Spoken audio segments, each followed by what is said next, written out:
ابو الحسن اشعری کہتے ہیں کہ باری تعالی علم، قدرت، حیات، ارادہ، کلام اور سمع و بصر کے ذریعے عالم، قادر، زندہ، مرید، متکلم اور سمیع و بصیر ہے۔ اگر صفتوں کو اس طرح زائد برذات مانا جائے گا تو دو حال سے خالی نہیں، یا تو یہ صفتیں ہمیشہ سے اس میں ہوں گی یا بعد میں طاری ہوئی ہوں گی۔ پہلی صورت میں جتنی اس کی صفتیں مانی جائیں گی اتنے ہی قدیم اور ماننا پڑیں گے جو قدامت میں اس کے شریک ہوں گے، تعالی اللہ عما یشرکون۔ اور دوسری صورت میں اس کی ذات کو محل حوادث قرار دینے کے علاوہ یہ لازم آئے گا کہ وہ ان صفتوں کے پیدا ہونے سے نہ عالم ہو، نہ قادر، نہ سمیع ہو اور نہ بصیر ہو، اور یہ عقیدہ اساسی طور پر اسلام کے خلاف ہے۔ قرآن مجید کے احکام کے سلسلے میں فرماتے ہیں کہ اس میں حلال و حرام کا بیان ہے، جیسے اللہ نے خرید و فروخت کو جائز کیا ہے اور سود کو حرام کر دیا ہے۔ اس میں فرائض و مستحبات کا ذکر ہے، جیسے جب نماز خوف ادا کر چکو تو اٹھتے بیٹھتے لیٹتے اللہ کو یاد کرو، اور جب دشمن کی طرف سے مطمئن ہو جاؤ تو پھر معمول کے مطابق نماز پڑھا کرو۔ نماز فرض ہے اور دوسرے اذکار مستحب ہیں۔ اس میں ناسخ و منسوخ بھی ہیں۔ ناسخ جیسے عدہ وفات میں 4 مہینے 10 دن، اور منسوخ جیسے جس سے ظاہر ہوتا ہے کہ عدہ وفات 1 سال ہے۔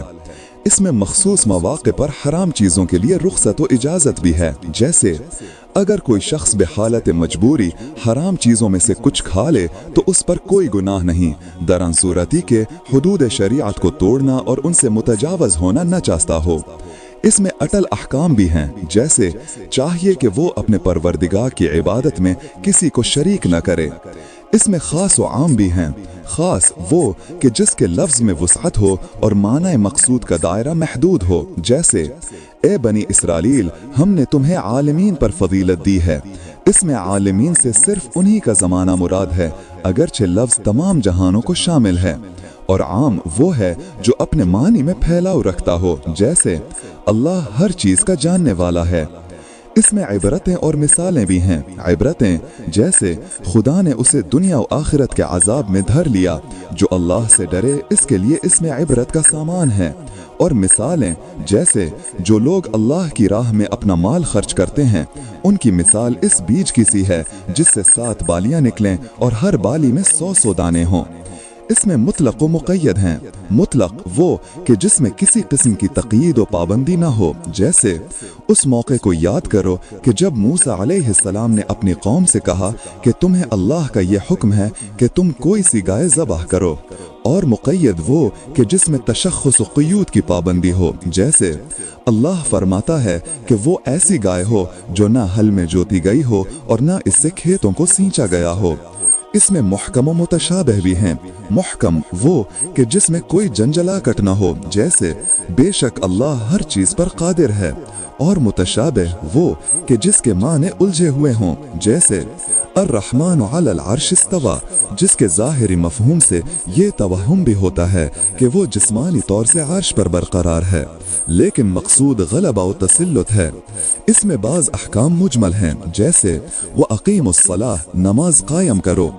اس میں گہرے مطالب بھی ہیں، جیسے وہ آیات کہ جن کے متعلق قدرت کا ارشاد ہے کہ ان کی تاویل کو اللہ اور رسول صلی اللہ علیہ وآلہ وسلم اور علم کی گہرائیوں میں اترے ہوئے لوگوں کے علاوہ کوئی دوسرا نہیں جانتا۔ پھر ایک دوسرے عنوان سے تفصیل بیان فرماتے ہیں کہ اس میں کچھ چیزیں وہ ہیں جن کا جاننا ضروری ہے، جیسے اس بات کو جانے رہو کہ اللہ کے علاوہ کوئی معبود نہیں، اور کچھ چیزیں وہ ہیں جن کا جاننا ضروری نہیں ہے، جیسے علم وغیرہ۔ اور اس میں کچھ احکام ایسے ہیں جو سنت پیغمبر صلی اللہ علیہ وآلہ وسلم سے منسوخ ہو گئے ہیں، جیسے تمہاری عورتوں میں سے جو بدچلنے کی مرتکب ہوں، ان کی بدکاری پر اپنے آدمیوں میں سے 4 کی گواہی لو۔ اگر وہ گواہی دیں تو ایسی عورتوں کو گھروں میں بند کر دو یہاں تک کہ موت ان کی زندگی ختم کر دے۔ یہ سزا اوائل اسلام میں تھی، لیکن بعد میں شوہردار عورتوں کے لیے اس حکم کو حکم رجم سے منسوخ کر دیا گیا۔ اس میں کچھ احکام ایسے ہیں جن سے سنت پیغمبر منسوخ ہو گئی، جیسے چاہیے کہ تم اپنا رخ مسجد حرام کی طرف موڑ لو، اس سے بیت المقدس کی طرف رخ کرنے کا حکم منسوخ کر دیا گیا۔ اس میں ایسے احکام بھی ہیں جو صرف مقررہ وقت پر واجب ہوتے ہیں اور اس کے بعد ان کا وجوب باقی نہیں رہتا، جیسے جب جمعہ کے دن نماز کے لیے پکارا جائے تو ذکر الہی کی طرف جلدی سے بڑھو۔ اس میں حرام کردہ چیزوں کی تفریق بھی قائم کی گئی ہے، جیسے گناہوں کا صغیرہ و کبیرہ ہونا۔ صغیرہ جیسے ایمان والوں سے کہو کہ وہ اپنی آنکھیں نیچی رکھیں، اور کبیرہ جیسے جو شخص کسی مومن کو جان بوجھ کر مار ڈالے اس کی سزا دوزخ ہے جس میں وہ ہمیشہ رہے گا۔ اس میں ان اعمال کا بھی ذکر ہے جنہیں تھوڑا سا بجا لانا بھی کفایت کرتا ہے اور زیادہ سے زیادہ بجا لانے کی بھی گنجائش ہے، جیسے جتنا بآسانی قرآن پڑھ سکو اتنا پڑھ لیا کرو۔ آپ سے اگلی ویڈیو میں پھر ملاقات ہوگی، تب تک کے لیے خدا حافظ۔